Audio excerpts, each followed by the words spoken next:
கர்த்தருடைய பரிசுத்த நாமம் மகிமைப்படுவதாக. இன்று வேத தியானத்திற்காக ஒரு வசனத்தை நாம் வாசிப்போம். எபேசியர் 2வது அதிகாரம் 5வது வசனம். எல்லாருக்குமே தெரிந்த வசனம்தான். கர்த்தருடைய ஆவியானவர் எனக்கு கொடுக்கப்பட்ட கிருபையின்படி நான் உங்களுக்கு சில விளக்கத்தை கூற விரும்புகிறேன். வாசிப்போம். எபேசியர் 2:5வது வசனம்.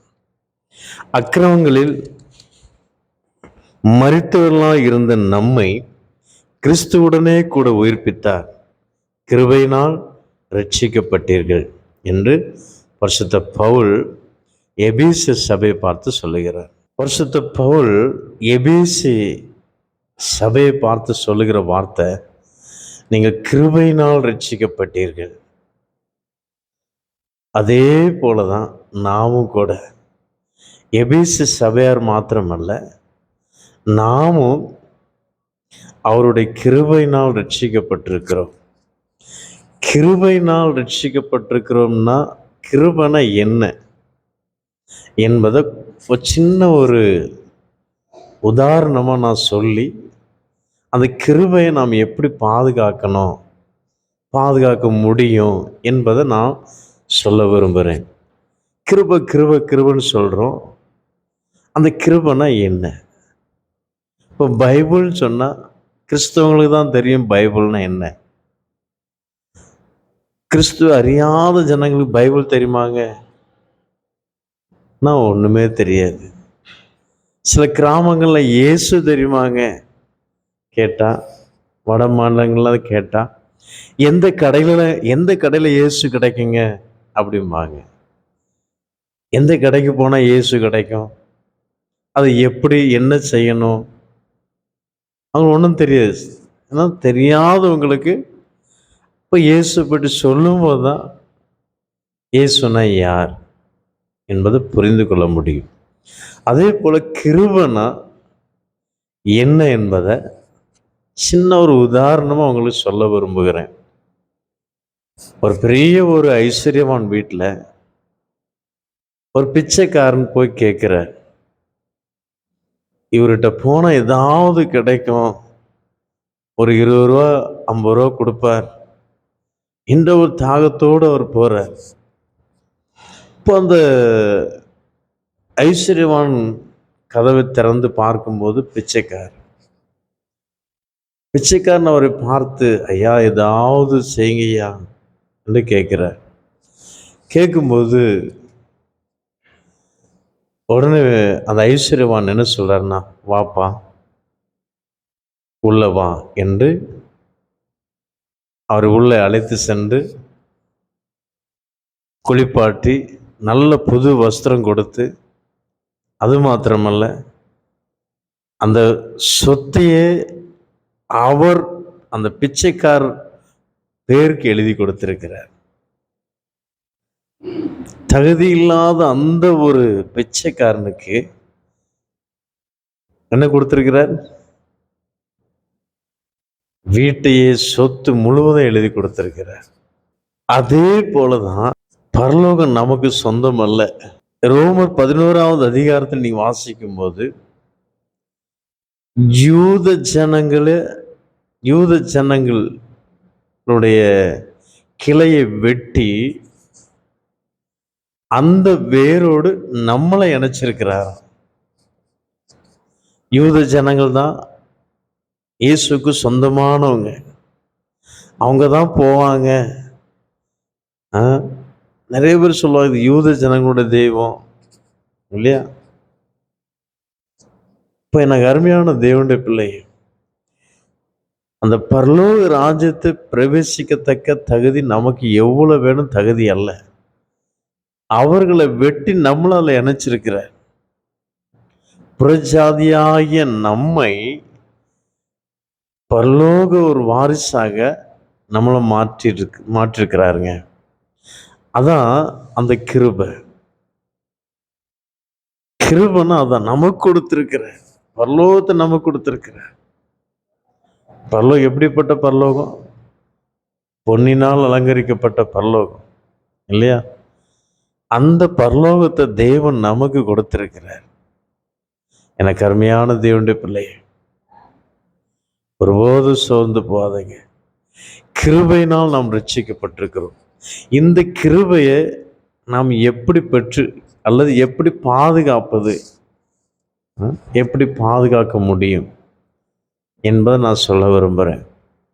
இன்னும் அநேகர் கிருபை நின்று விழுந்து போனால் என்று எபிரேயர்ல நாம் வாசிக்கிறோம். இந்த கிருபையிலிருந்து விழுந்து போகாதபடி கிருபையை பாதுகாக்க வேண்டும் என்றால் நாம் என்ன செய்யணும் என்பதை நான் சில வார்த்தை மூலமாக நான் உங்களோடு பேச விரும்புகிறேன். எனக்கு அருமையான தேவனுடைய பிள்ளை, 1 பேதுரு 5வது அதிகாரம் 5வது வசனத்தில் நாம் வாசிக்கும்போது, தாழ்மை உள்ளவர்களுக்கு தேவன் கிருபை அளிக்கிறார். தாழ்மையுள்ளவரிடம் தங்கிடுதே கிருபை. ஒரு பாடல் பாடுறேன் இல்லையா? அப்போ தாழ்மை யாரிடம் காணப்படுகிறதோ அவர்கள் கிருபையை காத்து கொள்ள முடியும். அந்த ரட்சிக்கப்பட்ட அந்த கிருபை, ரட்சிப்பின் சந்தோஷத்தை இழக்காதபடி ரட்சிப்பின் சந்தோஷத்தை நான் பாதுகாத்து கொள்ள முடியும். எனக்கு அருமையான தேவனுடைய பிள்ளை, கிருபையை நான் பாதுகாத்து கொள்ள வேண்டும் என்ற தாழ்மை. அந்த தாழ்மைக்கு அடையாளம் என்ன? நமக்குள்ள தாழ்மை இருக்குன்னு எப்படி நாம் கண்டுகொள்ள முடியும்? கீழ்ப்படிதல். கீழ்ப்படிதல் யார் யாருக்கு கீழ்ப்படினு வேதத்தில் சொல்லப்பட்டிருக்கு.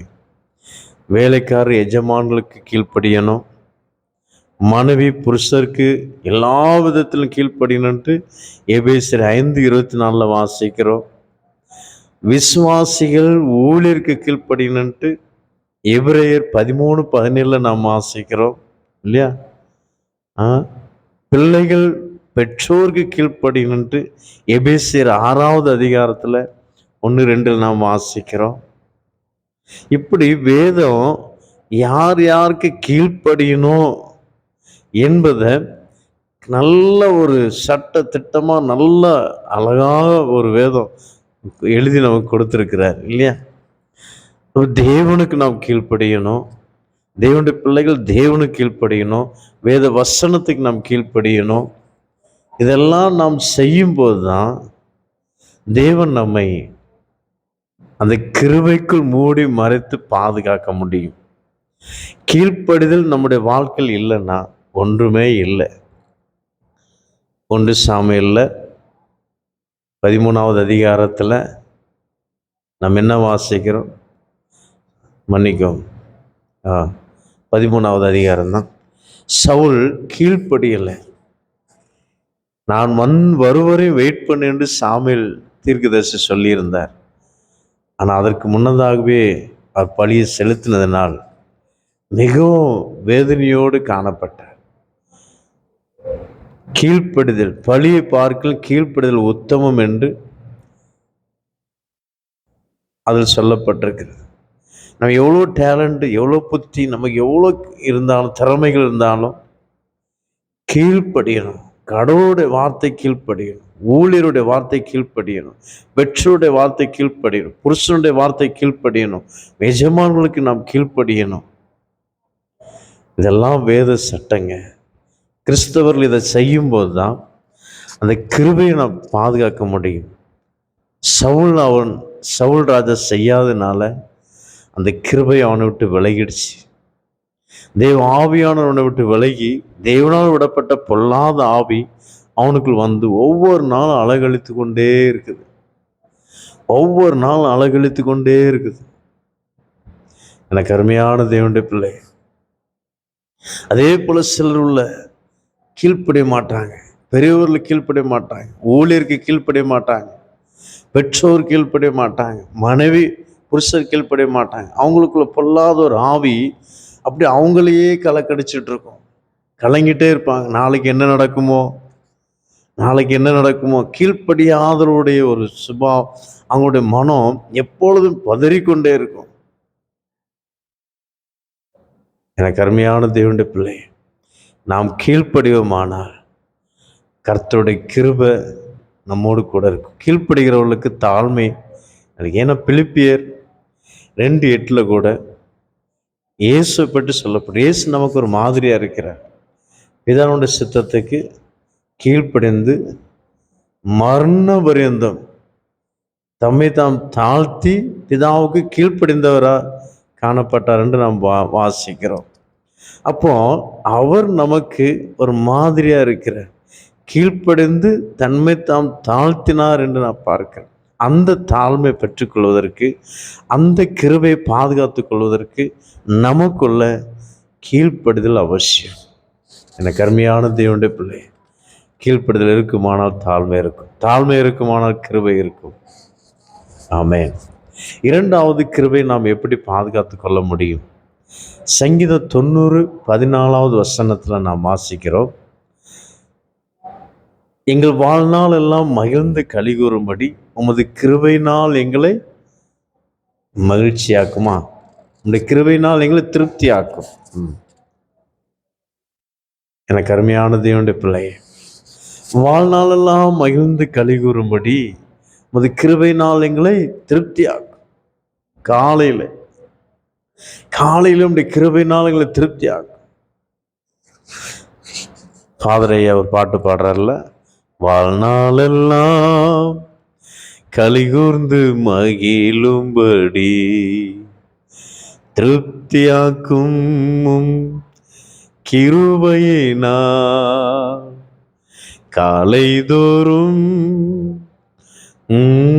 தொடர்ந்து படிக்க முடியல, தெரியல எனக்கு. ஹல்லேலூயா.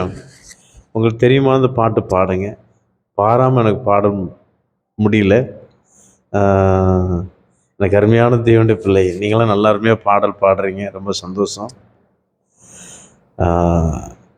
இப்போ காலையில் காலைன்னா அதிகாலைன்னா 5 மணிக்குள்ளே எழும்புறது தான் அதிகாலை. 5 மணிக்கு போய் எழும்புறது அதிகாலை அல்ல. அதிகாலையில் எழும்பி தேவனுடைய சமூகத்தில் வரும்போது அவர் என்ன தராராம்? கிருபை தராருங்க, கிருபை தரார். ஹல்லேலூயா. அதான் நீதிமொழிகளில் 8வது அதிகாரம் 17வது வசனத்தில் ஒரு வார்த்தை சொல்லப்பட்டிருக்கு, அதிகாலையில் தேடுகிறவர்கள் என்னை கண்டடைவார்கள். அதிகாலையில் தேடுகிறவர்கள் என்னை கண்டடைவார்கள். நாம் தேவனை காணும்போது அவர் நம்மை வெறுமையாக அனுப்புவாரா? பெற்றோர் வீட்டுக்கு நாம் போகும்போது நம்முடைய பெற்றோர் நம்ம ஒருபோதும் வெறுமையாக அனுப்ப விரும்பவே மாட்டாங்க.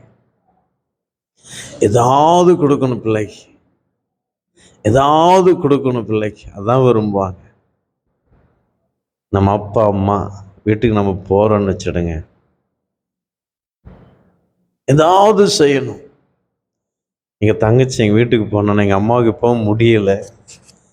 எங்கள் அம்மாவுக்கு நான் போகும்போது வரும்போது கொஞ்சம் கையில் காசு கொடுப்பேன்.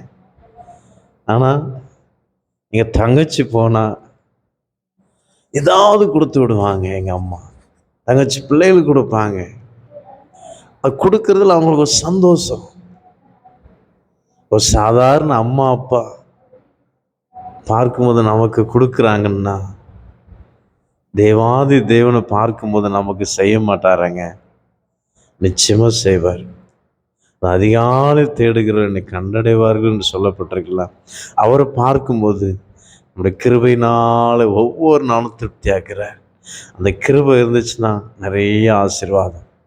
எனக்கு அருமையான தேவனுடைய பிள்ளை, அந்த கிருபை நம்மளை என்ன செய்து நமக்கு என்ன ஆசீர்வாதம் தருது? அநேக ஆசீர்வாதம் உண்டு. ஒரே ஒரு ஆசீர்வாதம் நான் சொல்கிறேன். பரிசுத்த பவுலுக்கு முடியலை, ஊழியம் செய்ய முடியலை, பலவீனமான சரீரம், ஓடி ஓடி ஊழியம் செய்ய விரும்புகிறார், ஆனால் முடியல, சரீரம் ஒத்துழைக்கலை. அதனால் ஆண்டவரே, என் சரீரத்தில் காணப்படும் இந்த பலவீனம் நீ மாறட்டும். ஏதோ ஒரு வியாதி அவருடைய சரீரத்தில் இருந்திருக்கு, இந்த வியாதி மாறட்டப்பா ஜெபம் இருக்கிறேன். 2 கொரிந்தியர் 12வது அதிகாரம் 9வது வசனத்தில் நாம் பார்க்கும்போது அதில் சொல்லப்பட்டிருக்கு, உன் பலவீனத்தில் என் பலன் உனக்கு பூரணமாய் விளங்கும், என் கிருபை உனக்கு போதும். பார்த்தீங்களாங்க? இப்போ அவருடைய கிருபைக்கு எவ்வளோ ஒரு வல்லமை.